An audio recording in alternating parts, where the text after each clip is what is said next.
Un petit actu mercato des familles? Bah, il y a pas mal d'actu quand même. Bah ouais.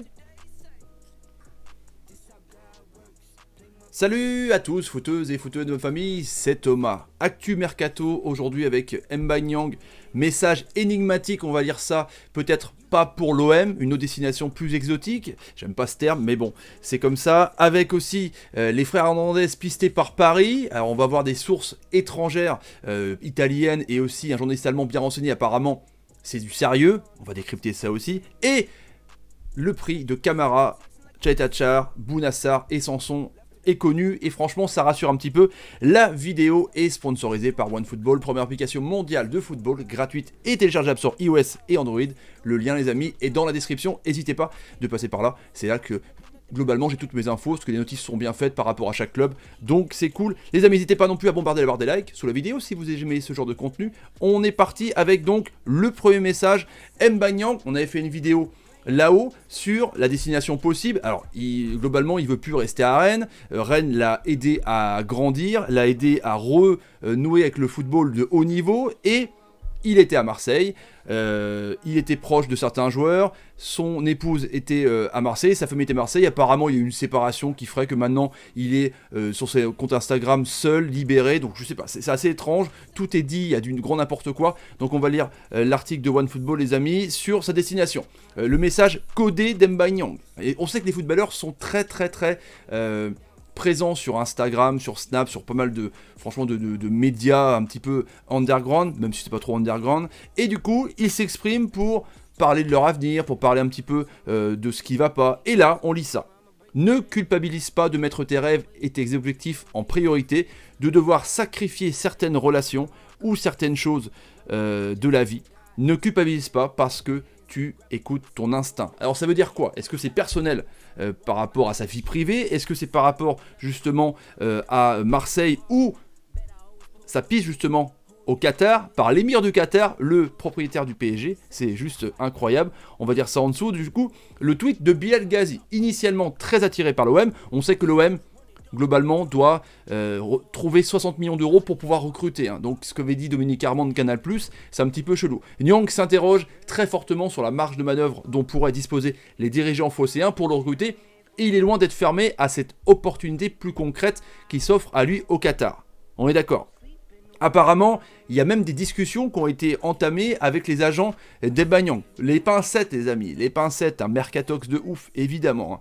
Émir du Qatar. Donc selon Foot Mercato, il s'agit de Al Doulaï Sport appartenant à l'émir du Qatar, qu'on connaît bien évidemment en Ligue 1. Si ces discussions sont en cours entre les deux clubs, elles ont aussi débuté avec l'international sénégalais, notamment par intermédiaire de l'agent Moussa Sissoko. Après avoir établi une passerelle solide entre Europe, l'agent d'Eduardo Camavinga et Ousmane Dembélé multiplie les opérations au Qatar. De là à voir Camavinga et Dembélé au PSG, on ne sait pas. Où il est proche de la garde rapprochée de l'émir. Récemment, il a notamment participé au transfert de Mehdi Benatia, Kwang Song-han et Mario Mandzukic de la Juventus à Al Doulaï. Donc une attaque quand même mine de rien, Mandzukic-M'Banyang, ça a quand même de la gueule. Hein. Mais aussi l'entraîneur Walid Regragui et son adjoint Hervé Guégan, tous deux arrivés au Qatar grâce à lui. Sous contrat jusqu'en 2023, Nyang n'est pas fermé à l'idée de rejoindre un club exotique. Les bases du dossier sont posées. Apparemment, d'après Foot Mercato, c'est une offre XXL salariale et les 20 millions d'euros que réclame Rennes donc, pourraient être donnés. Donc, à voir les amis, à voir, je vous demande un petit peu votre avis, évidemment. Allez, on passe à un nouveau dossier, les frères Hernandez, Lucas et Théo. Donc il y en a un au Milan AC, qui a normalement la base d'un projet solide avec par exemple Ismaël Benasser, et il y en a un autre au Bayern qui joue pas beaucoup, qui est un petit peu barré par Alphonso Davies. En même temps, quand tu vois un petit peu la bombe qu'est Alphonso Davies, on va parler de ça les amis. L'après Thiago Silva se prépare. On ne sait pas si le PSG fera des folies ou pas. Mettez-moi en commentaire ce que vous en pensez là-dessus. Est-ce qu'il faut remplacer Thiago Silva? Et là, on lit depuis ce matin, c'était même en top tweet, tendance, un duo Hernandez pour renforcer la défense. On va parler de leur prix, qui est extrêmement cher je trouve, et on va parler aussi de leur poste. Le premier n'est autre que Lucas Hernandez, donc qui n'est plus à présenter, selon la radio donc Catania Ser, il est l'objectif numéro 1 du club de la capitale. On va parler d'un journaliste allemand qui a corroboré ça, on parle bien, et ouais, pour renforcer sa défense centrale, le champion du monde 2018, également capable de jouer en tant que latéral gauche, comme c'est le cas en sélection, peine pour l'instant à s'imposer au Bayern. Avec les pépins physiques et l'explosion du joueur, comme je disais, d'Alphonso Davies.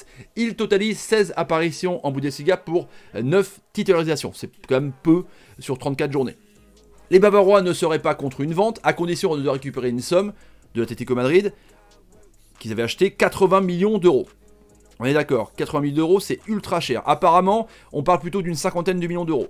Et ce n'est pas tout, puisque les Parisiens aimeraient aussi récupérer Théo Hernandez, 22 ans. Le latéral gauche, lui, brille avec l'AC Milan. Cette saison, il a joué contre la Juve et pourrait bien remplacer Levin Kurzawa.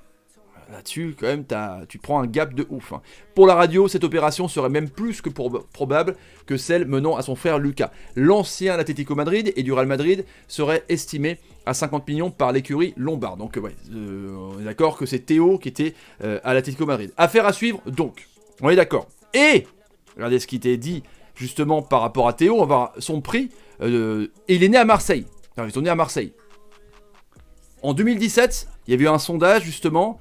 Comme quoi ça aurait été la recrue parfaite pour l'OM. Les supporters avaient adhéré. Alors, j'imagine que les Marseillais, vous dites non, ils sont fans de Marseille, donc ils iront jamais au PSG. Mais dans le foot, tout va très vite. Donc, il peut jouer à gauche. Sa valeur actuelle sur Transfermarkt est de 32 millions d'euros seulement. Il est franco-espagnol, évidemment. Voilà pour l'ami Théo Hernandez du Milan AC, les petits amis. Et, en plus, il avait dit, jouer avec mon frère serait un rêve. Donc si Leonardo décide de mettre les 130 millions pour Lucas et Théo, ils pourront jouer ensemble, du même côté. C'est un truc de ouf. On va parler maintenant de l'autre frangin.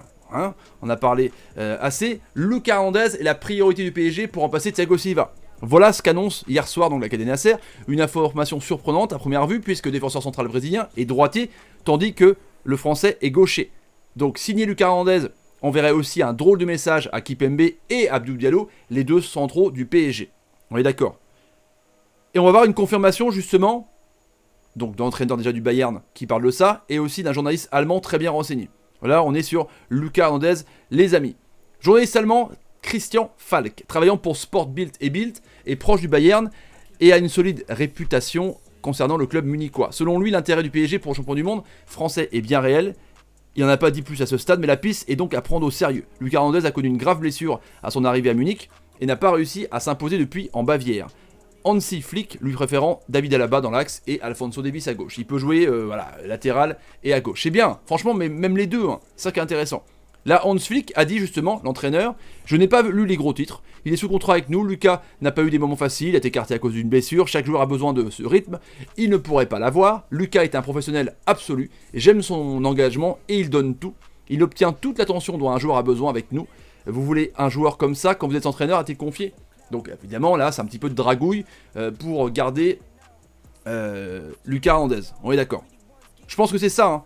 Alors de là à voir de prendre les deux, chaud. Moi j'imagine plutôt Lucas que Théo, parce que Théo à Milan il cartonne, tu vois, et Lucas un petit peu en bisbille, tu vois, il marche pas beaucoup.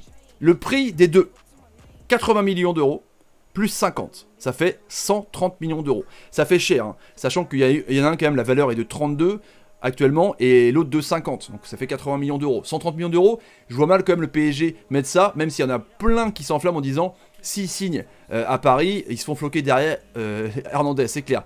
Alors de là à avoir un ou deux, dites-moi en commentaire ce que vous en pensez, ou les deux carrément. On passe à Camara maintenant. L'OM a besoin d'argent, on avait vu là-haut 60 millions d'euros, et là, ils ont donc posé des prix, donc c'est dans le Fossé 1, dans pas mal de médias marseillais, et de médias du coup qui ont été repris, donc, pour Sanson, 35 et 40 millions d'euros. À chaque fois que je cite un chiffre, dites-moi si ça vous va en commentaire. 35-40 millions d'euros pour Morgan Sanson. Ensuite, Bounassar, latéral droit reconverti et plutôt ailier, il a fait ailier offensif, latéral droit, est à maturité et à 28 ans, il pourrait rejoindre un championnat étranger, l'Allemagne, l'Angleterre et Séville, qui est dessus. Les deux, hein, le FC et le Real Betis, et Atlético sont intéressés. L'OM aimerait récupérer un chèque de 15 millions d'euros, est-ce que ça les vaut les amis? Donc on est à 35 à 40 pour Sanson, 15 millions d'euros. Ensuite, Boubacar Camara, on avait vu à 32 millions d'euros, pisté par Paris et City. Là, il est à 40 millions d'euros. L'OM ne négociera pas en dessous de 40 millions d'euros. Je pense que... Moi, je suis rassuré, ce que je me disais, quand même. On voit plein de joueurs éclatés. C'est peut-être un futur crack, Boubacar Camara. Donc 40 millions d'euros, ça le fait beaucoup. Et Tchaï Tachar, c'est pareil. On dit à 40 millions d'euros. Ça va faire cher aussi. Mais en Angleterre, il est apprécié. Donc 40 pour Tchaï Tachar, 40 pour Camara, 35 à 40 pour Sanson, ça fait 130 millions et 15 millions pour Bounassar. Donc ça fait 145 millions pour le tout, pour les 4. Allez, on embarque les amis. Dites-moi en commentaire ce que vous en pensez. Mais après, évidemment, je pense que ça partira pas à ces prix. Je pense que les joueurs ne partiront pas tous. On est d'accord. Mais dites-moi en commentaire ce que vous en pensez. Les amis, je vous mets le lien de Game of Foot tout à l'heure. Dans 1h30 en live, on parlera de tout. Vous me poserez vos questions. Je sais qu'il y a pas mal de monde qui attend déjà maintenant, en tout cas sur le live, c'est cool. Donc Game of Foot, je vous mets le lien en description tout à l'heure pour parler de tout ça, pour parler de plein de choses. Une sorte de FAQ footballistique sur le bilan, sur le mercato, sur plein de trucs. N'hésitez pas à babarder la barre des likes, bombarder la barre des likes, partagez la vidéo sur Twitter, Facebook, Instagram et Snapchat. Et à tout à l'heure. Salut, et salut. J'attends vos commentaires les amis. Ça va être chaud, bouillant, carrément.